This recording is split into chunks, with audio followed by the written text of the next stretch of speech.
ఓం మహాగణాధిపతయే నమః. ఓం గురుభ్యో నమః. ఓం శ్రీమాత్రే నమః. పరమేశ్వర స్వరూపమైనటువంటి జ్యోతిష, వాస్తు మరియు ఇతర అనేకమైనటువంటి శాస్త్రములను మనకు అందించినటువంటి మహర్షులకి నమస్కారం. హయగ్రీవ హయగ్రీవ హయగ్రీవేతి యో వదేత్ తస్య నిస్సరతే వాణీ జహ్నుకన్యా ప్రవాహవత్.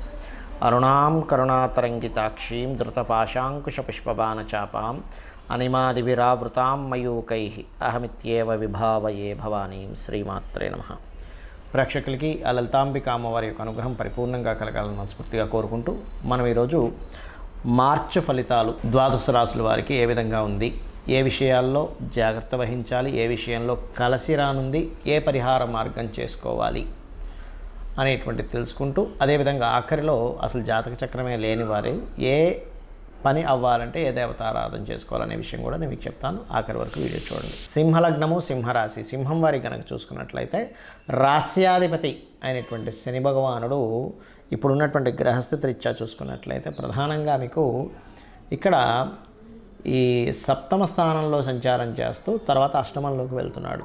సో అక్కడ ఎప్పుడైతే సప్తమ స్థానంలో సంచారం చేస్తూ ఉంటాడో ఇది కొంచెం మీ యొక్క పార్ట్నర్ స్థానాన్ని ఆక్యుపై చేసింది. అంటే ఏమిటి, మీరు ఏదైతే పార్ట్నర్ రిలేటెడ్ సంబంధించినటువంటివి ఏవైతే ఉంటాయో అవన్నీ కూడా చాలా ఇదిగా మీరు కొంచెం వారితో ఉండేటువంటి ఘర్షణ కావచ్చు, వారితో ఉండేటువంటి ఒక స్ట్రెస్ కావచ్చు పెరగనున్నాయి. ఇక్కడ ఈ ఎప్పటి నుంచి 16వ తేదీ నుంచి కొంచెం స్టార్టింగ్ నుంచి కూడా ఉంటుంది. ఎందుకంటే మార్చిలో ఆల్రెడీ అక్కడ రవి మీకు ఎంతో శత్రువైనటువంటి దాంతో ఉన్నాడు. కాబట్టి ఎవరైనా పార్ట్నర్స్ని ఎంపిక చేసుకునేటువంటి అంశం కానివ్వండి, జీవిత భాగస్వామిని ఎంపిక చేసుకునే అంశం కానివ్వండి, లైఫ్ పార్ట్నర్ ఎంపిక చేసుకునేటువంటి అంశం కానివ్వండి, బిజినెస్ పార్ట్నర్ని ఎంపిక చేసుకునే అంశం కానివ్వండి, కాస్త జాగ్రత్తగా చూసుకోవాలి. రెండవ స్థానంలో కేతువు యొక్క సంచారం జరుగుతుంది కాబట్టి మనీ మేనేజ్మెంట్ రిలేటెడ్ సంబంధించిన విషయంలో సరిగ్గా మేనేజ్మెంట్ చేయకపోవడం వల్ల కొంత ఇరుక్కునే ఛాన్సెస్ ఉన్నాయి. కాబట్టి నిత్యము గణపతి యొక్క ఆరాధన చేయండి, అన్ని విధాలా బాగుంటుంది. కాస్త అన్నదమ్ములతోని కొంతవరకు సిబ్లింగ్స్తో చిన్న చిన్న ఘర్షణ వాతావరణాలు చూపిస్తున్నాయి. కాబట్టి ఆ యొక్క విషయాల్లో కొంత జాగ్రత్త వహించాలి. అదేవిధంగా చూసుకున్నట్లయితే ఇక్కడ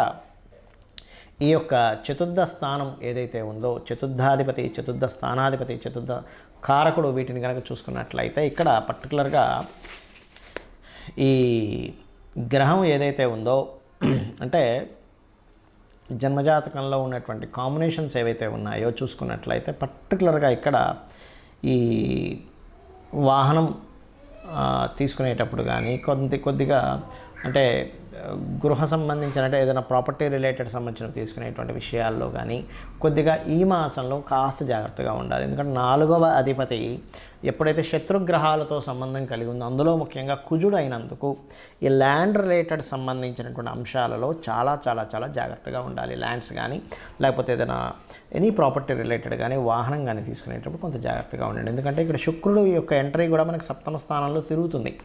కాబట్టి ఈ యొక్క విషయాల్లో జాగ్రత్తగా ఉండాలి. ముఖ్యంగా మీరు 16 అంటే ఆల్మోస్ట్ 7వ తేదీ నుంచి 26వ తేదీ వరకు అంటే దాదాపుగా ఒక 20 రోజులు మాత్రం కొంచెం మీరు బిజినెస్ రిలేటెడ్గా తీసుకునే అంశాల్లోని, షేర్ మార్కెటింగ్ రిలేటెడ్ సంబంధించిన అంశాల్లో కానీ చాలా చాలా చాలా జాగ్రత్తగా ఉండాలి. ఇక భగవత్ అనుగ్రహము, తీర్థయాత్రలు, దైవ సంబంధించినటువంటి ఇవి చాలా అద్భుతంగా ఉంటాయి, అందులో ఎటువంటి సందేహం లేదు. ఇక మీరు చూసుకున్నట్లయితే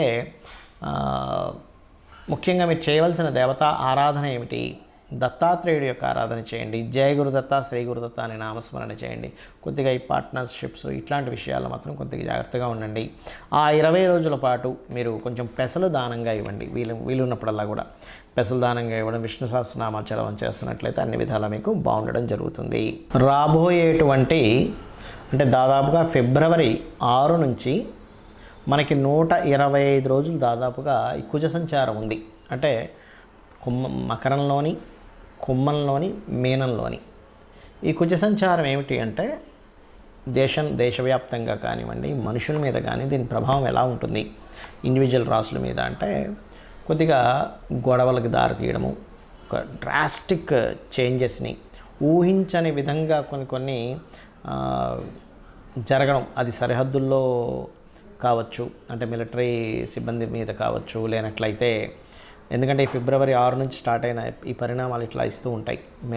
డిఫెన్స్ మీద కావచ్చు, పోలీస్ డిపార్ట్మెంట్ మీద కావచ్చు, అధికారుల మీద కావచ్చు, రాజుల మీద కావచ్చు. ఎందుకంటే మనకి ఈసారి సంక్రాంతి పురుషుడు కూడా ఏం చెప్తున్నా అంటే రాజులు యుద్ధ సంబంధమైనటువంటి వాతావరణాన్ని ఇస్తున్నాడు. అయితే మనందరం కూడా ఈ కుజ సంచారం ఫిబ్రవరి 6 నుంచి దాదాపుగా ఇది జూన్ 2వ తేదీ వరకు దీని ప్రభావం ఉంటుంది. అంటే దాదాపుగా మనకి చూసుకుంటే ఇది ఒక మార్చు అంటే ఒక 125 డేస్ వరకు ఉంటుంది దీని ప్రభావం.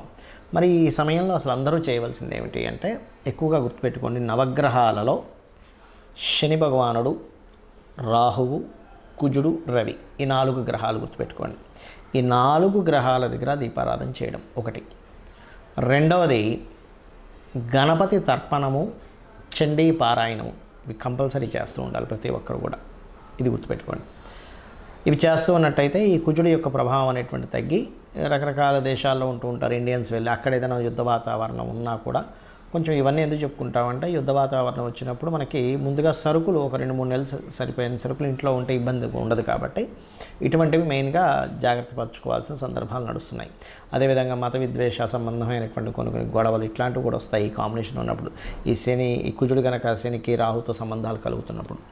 అయితే సహజంగా అన్ని రాసుల వారు ఇప్పుడు నేను చెప్పిన రెమెడీ చేసుకుంటూ, మరొక విషయం ఏంటంటే, ఎవరికైనా గవర్నమెంట్ రిలేటెడ్ వర్క్స్ అవ్వాలనుకోండి, ఇప్పుడున్న గోచారపరంగా రాశి నక్షత్రం ఏమీ తెలియదు మీకు, కానీ గవర్నమెంట్ జాబ్ సంబంధించిన వర్క్స్ అవ్వాలి.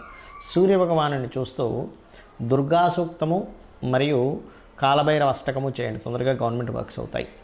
అదేవిధంగా మీకు ఏదైనా చూడండి, భూ సంబంధించిన వివాదాలు ఉన్నాయనుకోండి, ఇప్పుడున్న గ్రహస్థితి రీత్యా చెప్తున్నాను నేను మీకు, భూ సంబంధించిన ముందుకు కదలట్లేదు, అలాంటప్పుడు మీరు చేయవలసింది ఏమిటి అంటే, పర్టికులర్గా మీరు వారాహి అమ్మవారి అష్టోత్తరాలు, ఇప్పుడున్న గ్రహస్థితి రీత్యా వారాహి అమ్మవారి అష్టోత్తరాలు చేసుకుంటూ నవగ్రహాల్లో కుజ శని రాహు గ్రహాల దగ్గర దీపారాధన చేయండి. అదేవిధంగా ఫైనాన్షియల్ మ్యాటర్స్ ముందుకు కదలట్లేదండి, నాకు రాశి నక్షత్రం ఏమీ తెలియదు, అప్పుడు ఏం చేయాలి, ఇప్పుడున్న ఈ మంత్ ఉన్నటువంటి గ్రహస్థితి రీత్యా మీరు చేయవలసింది ఏమిటి అంటే, పర్టికులర్గా మీరు శని రవి గ్రహాల దగ్గర దీపారాధన చేస్తూ ఓం సంపత్కరీ సమారూఢ సింధుర వ్రజ సేవితాయ నమః అనే మంత్రం చేసుకోండి. లేదా నవవిద్రుమ బింబశ్రీ న్యక్కారి రతనచ్చద, దీనికి ముందు ఓము లాస్ట్లో నమః కలుపుకొని ఓం నవవిద్రుమ బింబశ్రీ న్యక్కారి రతనచ్చదాయ నమః అనేటువంటి నామస్మరణ చేసుకోండి. అలాగే పర్టికులర్గా యూనివర్సల్గా బుధుడు మీనరాశిలో మనకి ఫిబ్రవరి 15 నుంచి 26వ తేదీ వరకు, ఫిబ్రవరి 7 నుంచి మార్చి 7వ తేదీ నుంచి మార్చి 26వ తేదీ వరకు ఉంటాడు. అంటే దాదాపుగా 20 రోజుల పాటు అక్కడ దాని ప్రభావం ఉంటుంది మీనరాశిలో. కాబట్టి ఈ సమయంలో కొంత ఏదైనా అగ్రిమెంట్స్ చేసేటప్పుడు కానీ, కొత్త బిజినెస్ స్టార్ట్ చేసేటప్పుడు కానీ కొంత జాగ్రత్తగా ఉండాలి. ఎందుకంటే బుధుడు నీచ స్థానంలో ఉన్నప్పుడు సర్వసాధారణంగా ఏదైనా బిజినెస్ సంబంధించిన ఇవి పెట్టాలంటే కూడా, ఇంకా తప్పదు పెట్టాలంటే కూడా చాలా జాగ్రత్తగా పెట్టవలసి వస్తుంది. ఎందుకంటే బిజినెస్ కారకుడు నీచ స్థానంలో ఉన్నాడు, అందుకని కొత్త బిజినెస్ స్టార్ట్ చేయడానికి కానీ ఇటువంటి వాటికి కొంత జాగ్రత్త వహించాలి. అలాగే మరొకటి ఏంటంటే, ఇక్కడ టీచింగ్ రిలేటెడ్, ఆన్లైన్ రిలేటెడ్ సంబంధించిన టీచింగ్స్ ఇట్లాంటి వాటికైతే బాగుంది.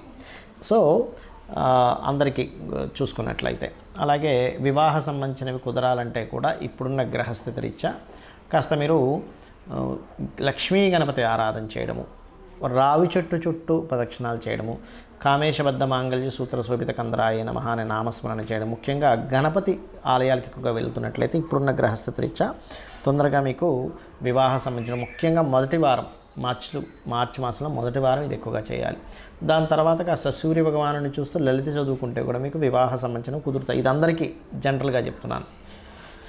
ఇక మీరు ఇవి చేస్తూ వీలైనంత మట్టుకు, రాహువు మనకి మీనరాశిలో సంచరిస్తున్నాడు కాబట్టి ఇంకొక సంవత్సరం 4 నెలలు ఉంటాడు కాబట్టి అమావాస్యలు స్వయం పాకం ఇవ్వండి. దీనివల్ల మీకు ఉద్యోగ సంబంధించిన సమస్య కానీ, వివాహం కానీ, అనారోగ్యాలు కానీ, గొడవలు కానీ, మోసపోతున్నాం అనే ఫీలింగ్ ఉన్నా, వివాహ జీవితంలో బాగోపోయినా అన్నీ కూడా సెట్ అవుతాయి. శ్రీమాత్రే నమః.